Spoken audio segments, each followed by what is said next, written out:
Yes, it's out with the old and in with the new.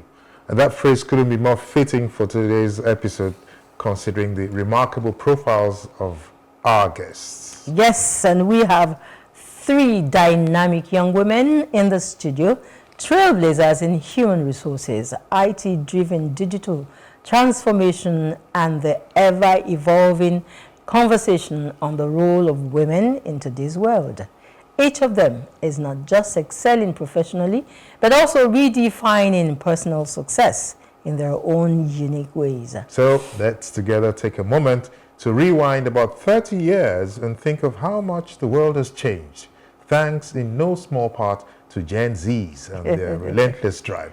Some call it restlessness, and others say it's the force that's reshaping industries, breaking old norms and setting new standards. We have this, indeed, and a lot more to offer after Helen tells us about her week. Helen, how's your week been? You don't want to hear about it. And I really don't want to bore my very cherished audience right now. But to the glory of God, I'm here. Yes. Yeah, and so many good things are happening in Nigeria, so many good things. And you know, I'm always an optimist. Yes. Yes? So no matter how bad my week is, I'd like to just say it was awesome. It was awesome. Fabulous. I thought you would talk about the International Women's Day. Yes, so much happened. Well, the intro, the opening sequence of the show has already, you know, brought some attention. But there were, of course, now the month of March, April, and thereabout set aside, you know, to celebrate. Like every other month. Celebrate the women. Like every other month. A lot of people believe that it is appropriate or it is needed, but that's what happens everywhere. And at some point, you know, we take a pause and celebrate the men too. Okay. We do. That would be nice. We do that every year now. We normally do that. You know, but women are galvanizing, you know, women are coming together. The unity and the bonding is awesome. It's almost, you know, we wind back 5 years, we really, or 10 years, really wouldn't think that women would come together with such force and energy and power. That's true. That's true. Know, really. to say, look, it's time to just let us be. Allow us to breathe now. Yeah, allow us breathe. Allow us to breathe. Great. So it was good. It was good that women came from. There's so many activities, you know, giving back, meeting together to look at family, look at the children, look at business, everything. Great. Congratulations to all of us women once again. All right, so as Michelle Obama once said, there is no limit to what we as women can accomplish. And that's exactly what we're here to explore today. The new wave of women making strides, influencing policies and changing the game. Yes, and welcome to Today with John and Helen, your go-to weekend show for insightful conversations right here on Plus TV Africa, airing live on DSTV 48 and Star Times 308. And among my always Helen Odeleye. I'm John Senaya, and we're just getting started, so stay with us. We'll take a quick break now, and when we return, our first guest will talk us through emerging women of the new age. Trust me, you don't want to miss that. At all. I'll see you in a bit. Stay there. Yeah.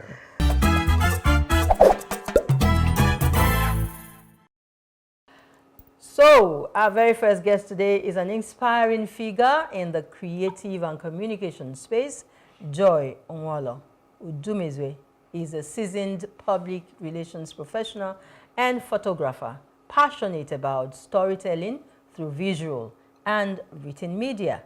She recently gained recognition for her outstanding contributions to the Canon's Whisker Women Who Empower initiative, where she honed her photography skills and deepened her expertise in content creation. Yes, and Joy believes in using photography as a powerful tool for storytelling and brand communication, making her a force to reckon with in the industry. And we're delighted to have her with us today to share her journey and insights into the world of visual storytelling and PR. So please join me in welcoming Joy Ngwolo Udemezwe. The last time she was here, she was actually just Joy Ngwolo.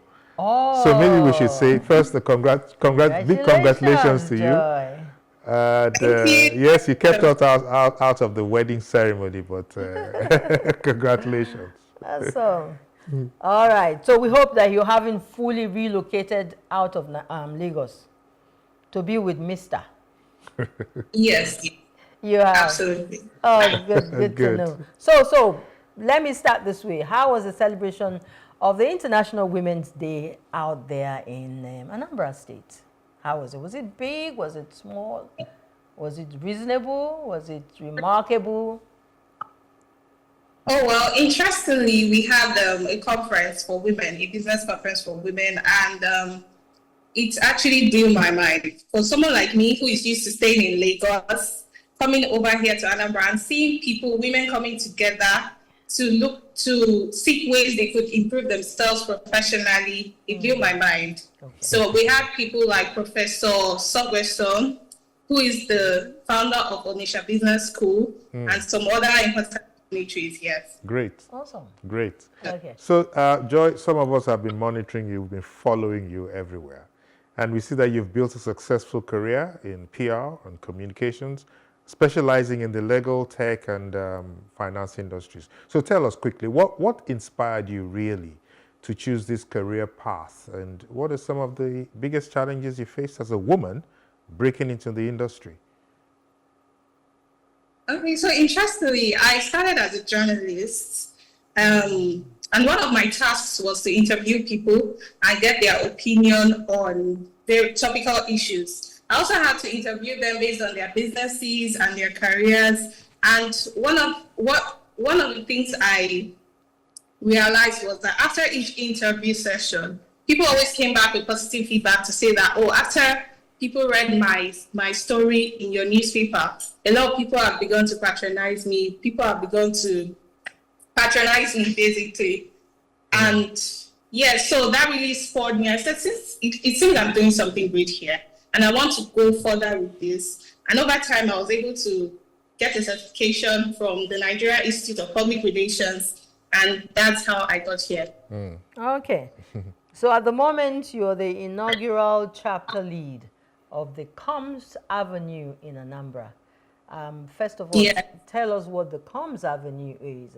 And you're playing a key role in elevating the the state's reputation. What specific strategies or initiatives have you introduced, and what impact have they had so far? Let's find out what this organization is all about first, and then you answer my question.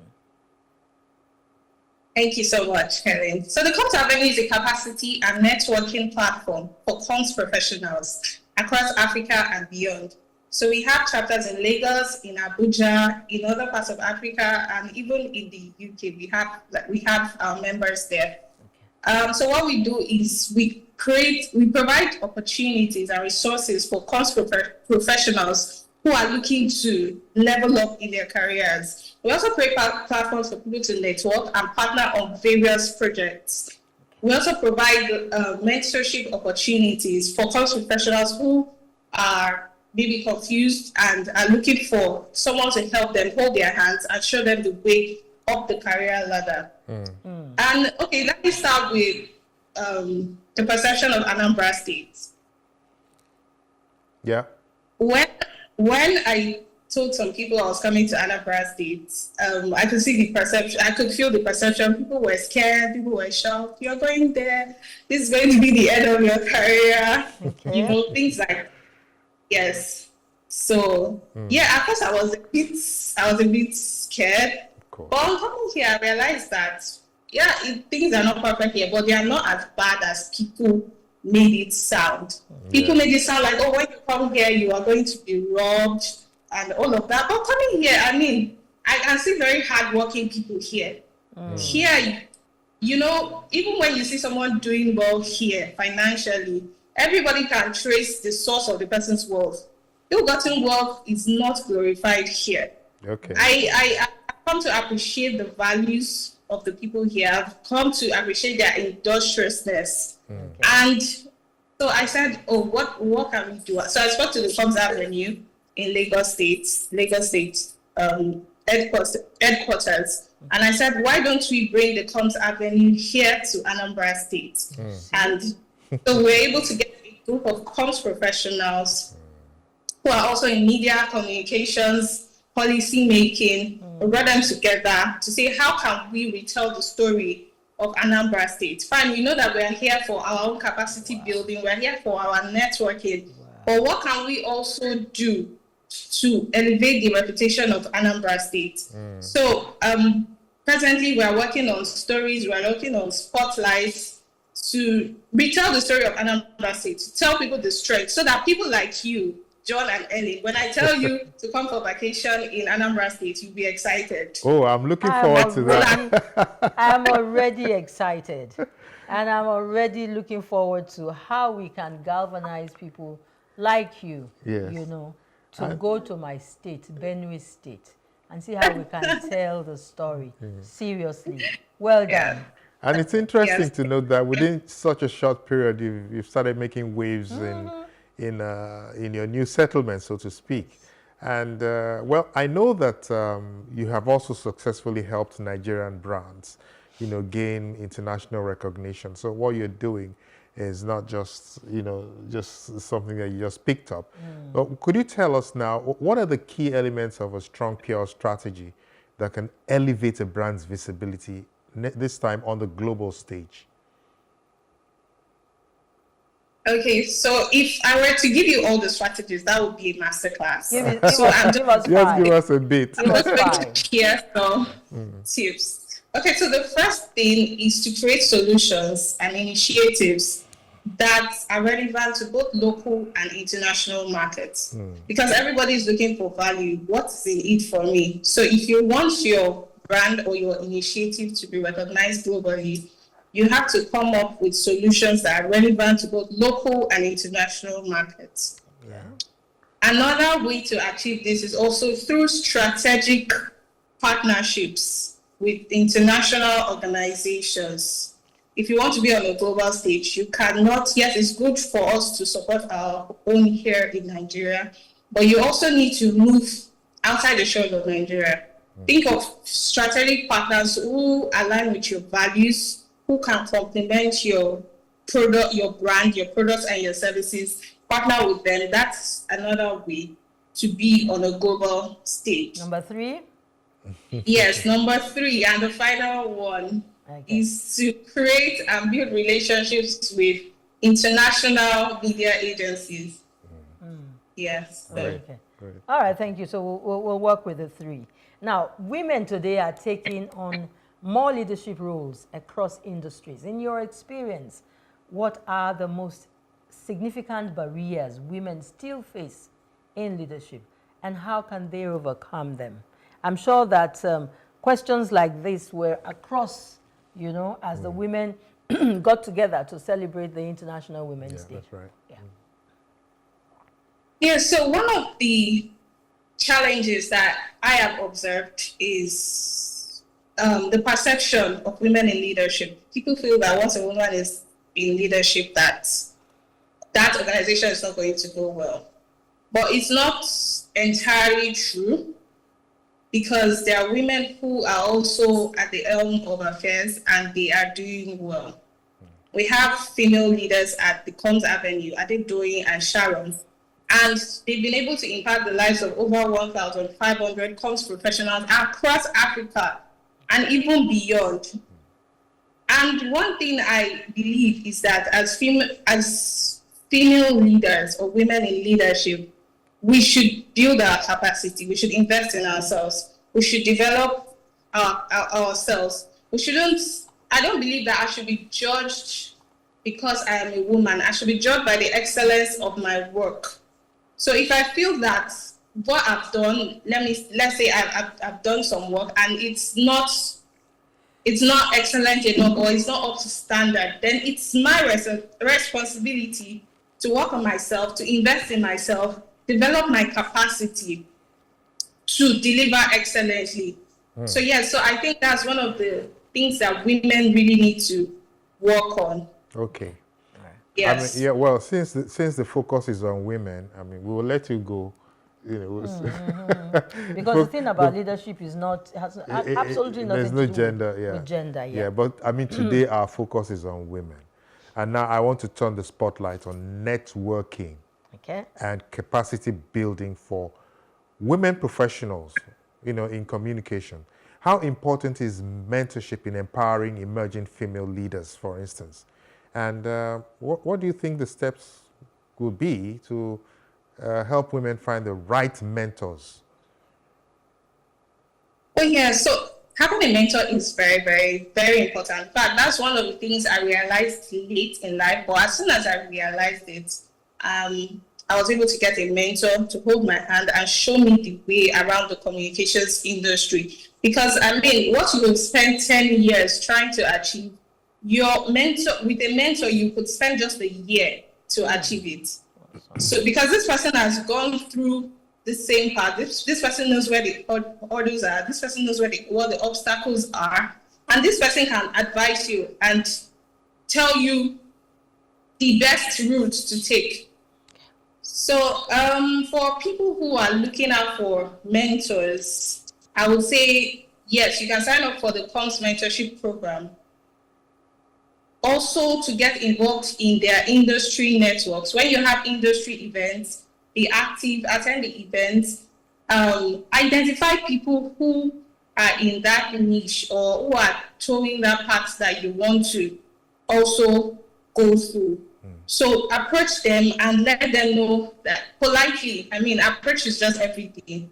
Approach them politely and let them know that you need their assistance and this is what you're trying to achieve.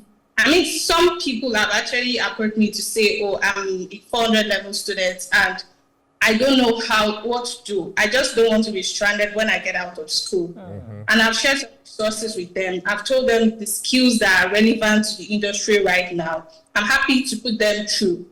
So it's about reaching out and also in a polite manner. And also when a person sees that you are serious and you're taking feedback, they are inspired to invest more in you.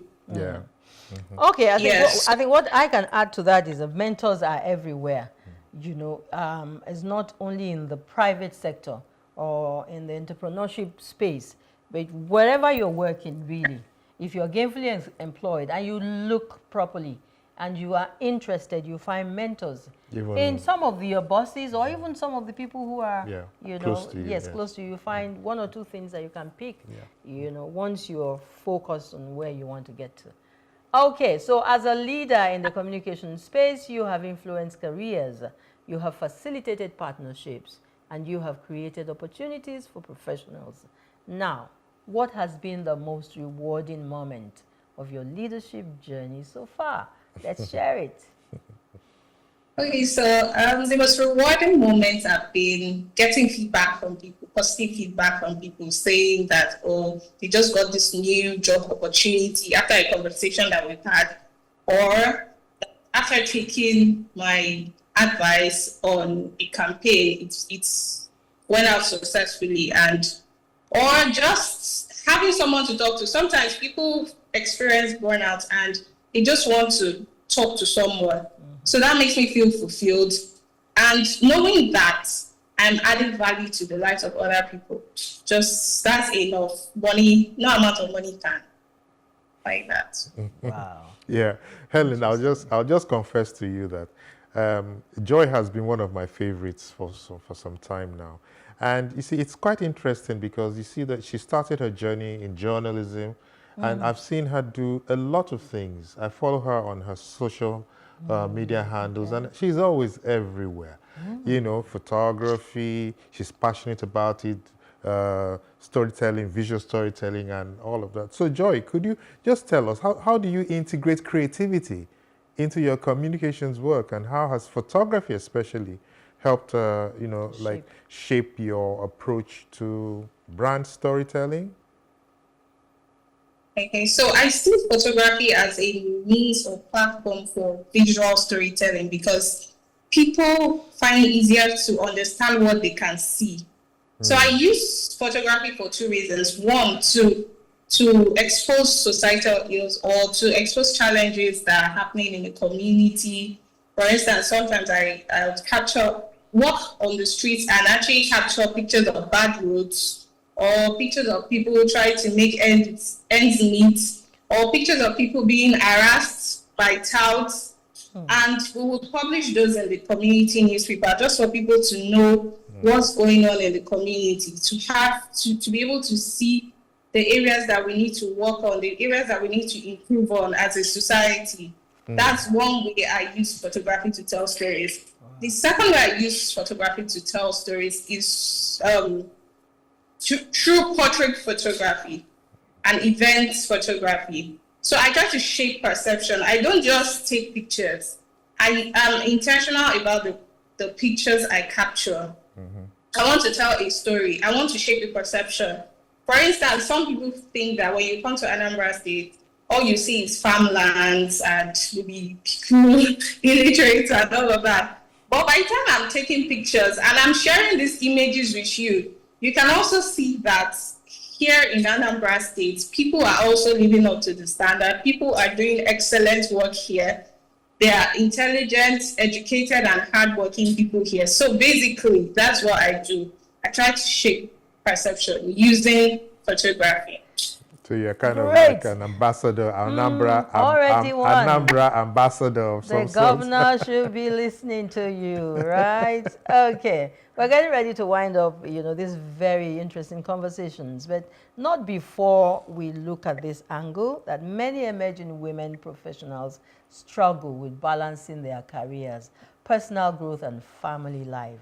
How do you manage the demands of your career while maintaining personal well-being and self-care, especially in this time that is like 100 times more difficult for women to focus their attentions and forget about the distractions of hardship and all? Okay, so first of all, I want to say that family is a priority for me. Family is number one. But again, it's also important to take care of myself because I cannot pour from an empty cup. Sure. If I don't take care of myself, I won't be able to take care of my family. I won't be able to take care of my career. I won't be able to take care of my community.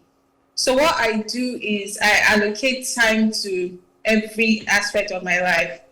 There is a time for family. There is a time for community. There is a time for God. There is a time for career. And again, I know it's not easy, but I inspire myself using the examples of someone like Ibukun Awoshika. I see how she's able to hold a successful career while also having a great family life. I know some people will say, oh, she has the money, she has help and all of that. Well, she has created a system that works for her. So it's up to us to create systems that work for us. But the most important thing is having that mindset that there must be a balance. My career shouldn't suffer because of my family shouldn't suffer for my career. So there just has to be a balance. Very well thought out. Very well thought out. So, I mean, I think lastly, Joy, you have kind of like become the voice of Anambra. Yes. Yeah, and I'm sure they'll be very happy with you. But quite frankly, women's voices are becoming more powerful in shaping public opinion and business decisions. So what role do you think women play in reshaping narratives in media, PR, and brand communications?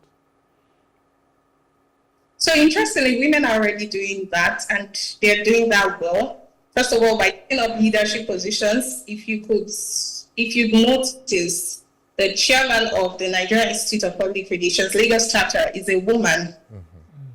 Our leaders at the Comes Avenue are women, and they are leading these organizations successfully. There has been this portrayal of women as sex tools in the media.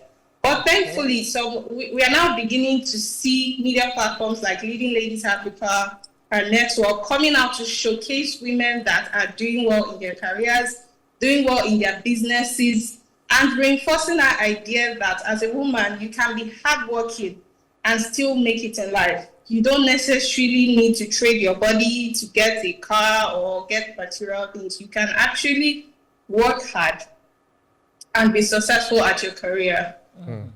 Interesting. All right, so that seems like a summary, but if someone were just joining us now, take a minute to do a summary of how important it is, for women to Young women. For young women, yes. You know, to just climb the ladder and not miss out on family, on values, and their relationship with their creator and all of it. Just sum it up in 1 minute. Okay, so for women, I would say the only obstacle you have is yourself. I would say invest in yourself, develop your capacity, know your strengths and weaknesses. Separate your strengths, but where you have weaknesses, work on them. And if you feel like your value is not being seen somewhere, trust me, you will go to a different place and your value will be much appreciated. And you will be able to blossom.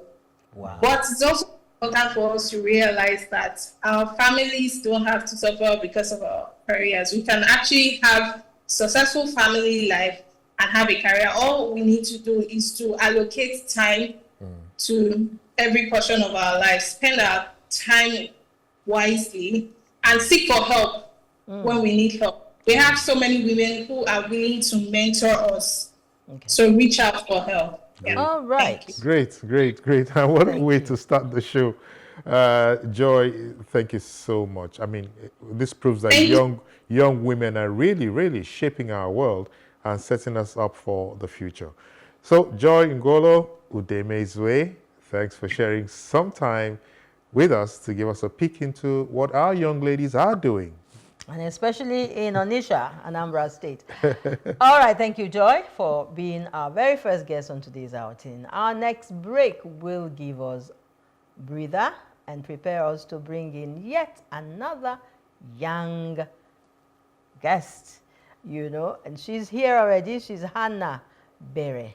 She's co-founder and chief executive officer of Baritex ISL. We'll get to know more about her when we do come back. It's a conversation that you really cannot miss, so please stay with us.